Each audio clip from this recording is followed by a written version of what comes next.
नमस्कार, एनडीटीवी पर स्वागत है आपका। मैं हूं ताबिश हुसैन। डेमोक्रेसी देख रहे हैं आप। डेमोक्रेसी में आज बात करेंगे फिल्मों के बारे में, क्योंकि मई का महीना जब शुरू हुआ तो 6 फिल्मों के विकल्प लोगों के पास थे और इन 6 फिल्मों में हॉलीवुड की एक फिल्म भी शामिल थी जो कि काफी पावर पैक, थंडरबोल्ट नाम है उसका, जिसको ये कहा जा रहा है कि भाई ये तो एवेंजर को ही रिप्लेस कर देगी, उसका क्रेज जो है उसको उसकी जगह ले लेगी। इसने कैसा प्रदर्शन किया ये भी आप देखिएगा। इसके अलावा दो बॉलीवुड की बड़े स्टार्स वाली मूवीज थी। इसमें अजय देवगन की एक फिल्म थी, संजय दत्त की एक फिल्म थी और 3 फिल्में साउथ की थी।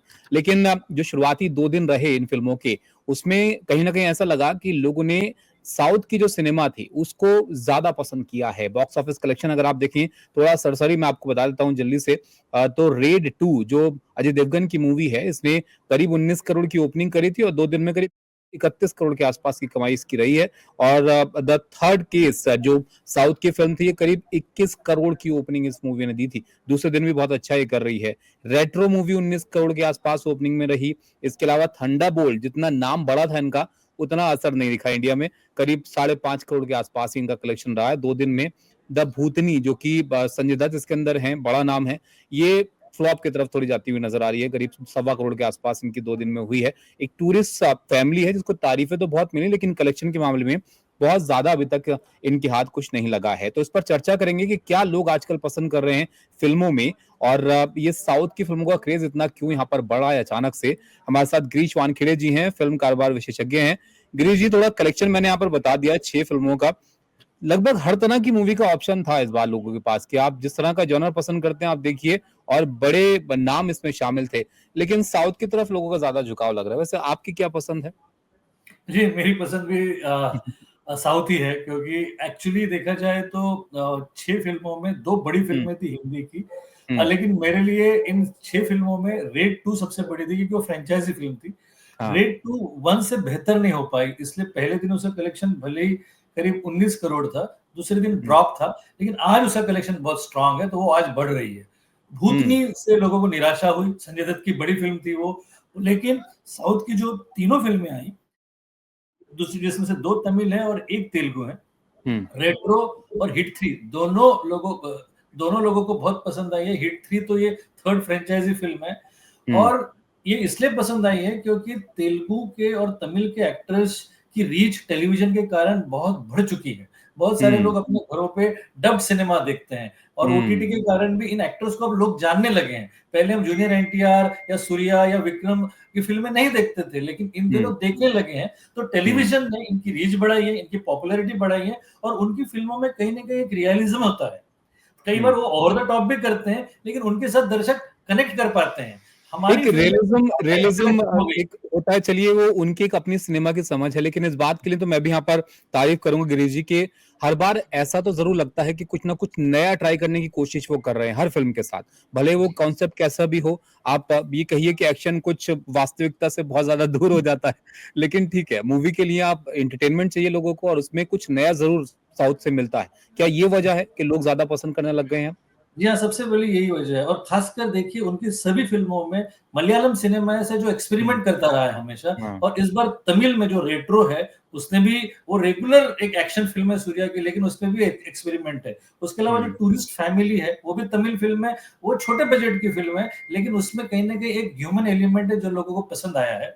और हम्म। हिट 3 तो जो फ्रैंचाइज़ी है, जो एक्शन फ्रैंचाइज़ी है, तो वो हर बार नए तरीके से भी कोशिश करते हैं। उनकी टेक्नोलॉजिकली फ़िल्म बहुत स्ट्रॉन्ग बनाते हैं। टेक्निकली उनकी हम्म। फ़िल्म अच्छी होती हैं, और फ़ास्ट पेस्ड होती हैं। इन दिनों हम्म। हमारा अटेंशन स्पैन कम हो गया है। हम बहुत हम्म। देर तक वो जो ढीला अगर कहीं स्क्रीन प्ले है तो लोगों को पसंद नहीं आता, और वो बात साउथ वाले ध्यान रखते हैं, इसलिए उनके शो, उनके उनके सीन्स, उनके सीक्वेंसेस हाँ। इतने तेज़ी से बढ़ते हैं कि आप उसमें इन्वॉल्व हो जाते हो। ये उनकी अच्छा, सबसे बड़ी। एक बात और बताइए गिरीश जी, क्योंकि बॉलीवुड की फिल्मों के बारे में ये कहा जाता था कि भाई हीरो के आसपास फिल्म घूमती है, हीरो लार्जर देन लाइफ दिखाया जाता है उसमें। तो ये बात अगर बॉलीवुड में पसंद नहीं आ रही है लोगों को, तो साउथ में कैसे पसंद आ रही है? साउथ में तो हीरो एकदम अलग ही दुनिया की एक्शन करते हुए नजर आते हैं। वहां तो सुपरस्टार, मेगा स्टार, पता नहीं किस लेवल पे वो ले जाते हैं एक्शन को। नहीं, उसका कारण ये है कि जो मासेस है ना, वो आज भी लार्जर हम्म। देन लाइफ सिनेमा और लार्जर देन लाइफ कैरेक्टर्स को ही पसंद करता है। उनको पुष्पा वाला कैरेक्टर जो हमारे जमाने में धर्मेंद्र शत्रुघ्न सिन्हा और मिथुन चक्रवर्ती करते थे, वही चीज अब साउथ कर रहा है और उसमें मास एलिमेंट है, इसलिए आप सरप्राइज मल्टीप्लिसिटी फैक्टर कम हो रहा है क्या बॉलीवुड में? वो रिपिटेटिव लग रही है कहानियां थोड़ी सी, आप प्रेडिक्ट कर ले रहे हैं कि अब क्या होने वाला है आगे। यही, और वो भी रिपीटेटिव भी है, स्टोरीज में दम नहीं रहा, और वो जो एलिमेंट हम्म होता है जिससे लोगों को कनेक्ट करे, हम्म एंटरटेनमेंट क्वेश्चन कहीं ना कहीं मिसिंग है, जो हम्म एंटरटेन कर सके आपको। वो लोग भले ही लार्जर देन लाइफ करे, लेकिन आपको एंटरटेन कर सकते हैं। उनके गानों में हम्म दम होता है, भले ही वो डब हम्म गाने होते, बावजूद उसके गाने हिट होते हैं। हमारे गाने हिट नहीं हो पा रहे हैं, तो हम्म ना ही हमारा हमारा म्यूजिक कम होते जा रहा है, हमारी स्टोरीज रिपीटेटिव होती जा रही है। दूसरी बात क्या है कि ओटीटी में जो मेन टैलेंट था वो ओटीटी की तरफ शिफ्ट हो गया है। अब हम्म वो जो फिल्में बन रही है हमारे पास, अब भूतनी की अगर हम बात करें तो उसमें एक्टर्स है, संजय दत्त भी है, लेकिन कहानी इतनी लचर है और इतनी हम्म प्रेडिक्टेबल है कि लोग वहां गए ही नहीं। पहले दिन का कलेक्शन अगर 1.19 करोड़ है, तो कितना हम्म, कम कलेक्शन है इस फिल्म का, जिसकी लागत कम से कम 60 से 70 करोड़ है। बिल्कुल। और शुरुआत में पता लग जाता है कि फ़िल्म को कितना लोग पसंद कर रहे हैं और उनको उनको कैसी वो लग रही है मूवी।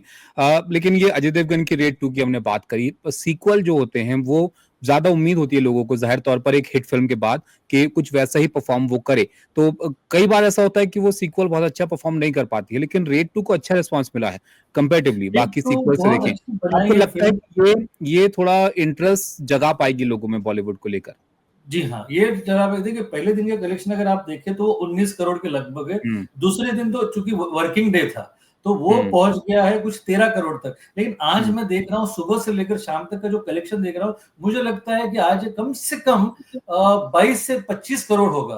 कल भी फिर हुँ, संडे है, तो कल फिर 25 से 30 करोड़ हो सकता है। तो मुझे हुँ, लगता है कि ये फ़िल्म पहले 4 दिन में कम से कम 70 से 80 करोड़ का बिज़नेस करेगा, जो हुँ, कि सक्सेसफुल क्वालिटी है फ़िल्म की। तो ये हुँ, कहीं न कहीं आपको इसने डिसअपॉइंट नहीं किया है रेड 2 हुँ, ने। हाँ, रेड 1 से बेहतर नहीं है, लेकिन हुँ, बुरी भी नहीं है। एवरेज है, लेकिन लोगों को पसंद आ रही है क्योंकि सिनेमाघरों में कोई फ़िल्म नहीं है। अजय देवगन की फ्रैंचाइज़ी स्ट्रेंथ है और रेड का हुँ, अपना एक लोहा है, क्योंकि फ्रैंचाइज़ी हुँ। फ़िल्मों का अपना एक तरीका होता है। लोग उसे अब 2018 में लोग बनी थी वो आगे फ़िल्म, देखना चाहते हैं, बावजूद जिन्होंने भी वो देखी है वो कि 7 अब साल के आगे बाद क्या? भी वो देखना चाहते हैं।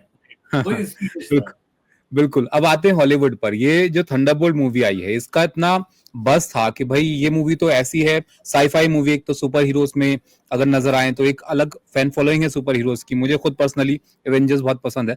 तो ये एवेंजर्स के मुकाबले की फ़िल्म बताई जा रही थी। लेकिन आपको लगता है कि उस लेवल पर पहुँचना थोड़ा मुश्किल है इस फ़िल्म के लिए भी? नहीं नहीं, या उस इतने बड़े नाम नहीं है इसके अंदर, जो अपना एक नहीं, क्रेज़ बना पाएँ इंडिया में? एग्जैक्टली क्या है ना, एवेंजर्स ये बहुत बड़ी फ्रेंचाइजी है और मार्वल हुँ, ने इसको खास नरिश किया इतने सालों से। आयरन हुँ, मैन, ये जितने भी कैरेक्टर्स उन्होंने डाले हुए हैं, उन सारे कैरेक्टर्स को लेके थॉर वगैरह हम सब उनके साथ कनेक्ट होते हैं। उसके बाद हुँ, कई जगह एवेंजर्स बना है। तो हुँ, एवेंजर्स ऐसा कोई फ्रेंचाइजी नहीं है जिसको कोई नई पिक्चर आके छोड़ तोड़ दे, बिल्कुल नहीं। हुँ, एवेंजर्स अपने हुँ, जगह पे बहुत अटल है और बहुत बड़ी फ्रेंचाइजी है। हुँ, थंडरबोल्ट लोग, क्या होता है ना, कई बार जब फिल्म रिलीज करने के लिए होती है ना, तो बड़ी बड़ी बातें होती है। उसी हुँ, तरीके से थंडरबोल्ट्स के लिए भी लार्जर देन लाइफ बातें की गई, लेकिन जब पहले हुँ, दिन का कलेक्शन आप इंडिया में नहीं, पूरे वर्ल्ड में बिलो एवरेज हाँ, ओपन हुई है। हमारे बिल्कुल। इंडिया में तो खैर देखिए, हमारे यहाँ पर करीब साढ़े 3 करोड़ 85 लाख, यानी करीब हुँ, 4 करोड़ के लगभग ओपन हुई, और दूसरे दिन ड्रॉप है। ड्रॉप भी इतना हुँ, बड़ा है कि सिर्फ 1.7 करोड़ है। मतलब इतना हुँ, बड़ा ड्रॉप अगर है, इसका मतलब मतलब 1 करोड़ भी टच नहीं कर पाई ये फ़िल्म 2 दिन में। हाँ, तो वो जो अपेक्षाएँ थी, उस अपेक्षाओं के नीचे है फ़िल्म। दूसरी बात, एवेंजर्स का मुकाबला है ही नहीं। एवेंजर्स एक बहुत हुँ, बड़ी फ्रैंचाइज़ी है। हुँ। अच्छा, अब आखिरी सवाल मेरा आपसे यही होगा कि देखिए हर वक़्त हर हर दौर में थोड़े वक़्त में एक दौर आता है कि भई अब कॉमेडी लोग ज़्यादा पसंद कर रहे हैं, फिर एक एक्शन फ़िल्में ज़्यादा लोग पसंद करने लग रहे हैं। तो इस वक़्त आपको क्या लगता है कि जो दर्शक हैं, वो क्या देखना चाहते हैं? इस तरह की फ़िल्में जो हिट हो रही हैं, उससे क्या अंदाज़ा आपको लग रहा है? कौन-सा जॉनर लोग पसंद कर रहे हैं? किस तरह की फ़िल्में लोगों को अट्रैक्ट कर रही हैं? मुझे लगता है कि एक्शन और कॉमेडी, ये 2 ऐसे जॉनर है जो बिल्कुल अनलिमिटेड इसकी फॉलोइंग है और इसकी हुँ, रिसेप्शन है। वो कोई उसको छोड़ ही नहीं। पुष्पा देखा हुँ, जाए तो उसमें एक्शन और कॉमेडी का मिक्स था और वो भी चली। हुँ, अब देखिए हुँ, स्त्री 2 इतनी बड़ी हुँ, फ्रैंचाइज़ी चली क्योंकि उसमें वो सारी चीज़, पठान और जवान हुँ, इसलिए चली कि उसमें एक्शन है। तो एक्शन और कॉमेडी 2 ये ऐसे फेवरेट जॉनर है, वो किसी भी हुँ, भाषा में आएँगे तो लोग उसको पसंद हुँ, करेंगे। हमारे यहाँ, हमारे देश बिल्कुल। में जॉन विक भी चलती है, हमारे देश हुँ, में पठान भी चलती है, पुष्पा भी चलती है हुँ, क्योंकि वो एक्शन है। हुँ, तो एक्शन और कॉमेडी ये मुझे लगता है कि सबसे सेफ जॉनर्स है। मनोरंजन होना चाहिए कुल मिलाकर और वो एक्शन और कॉमेडी में ज़्यादा लोग एंटरटेन कर पाते हैं।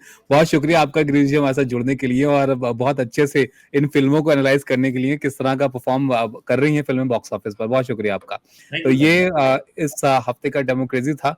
फ़िल्में काफ़ी सारी हैं, आप भी देखिएगा, अपनी राय हमें दीजिएगा, क्या आपको पसंद आ रहा है, किस तरह की फ़िल्में आप पसंद कर रहे हैं। अगले हफ़्ते फिर मिलेंगे एक और नए टॉपिक के साथ, तब तक के लिए नमस्कार।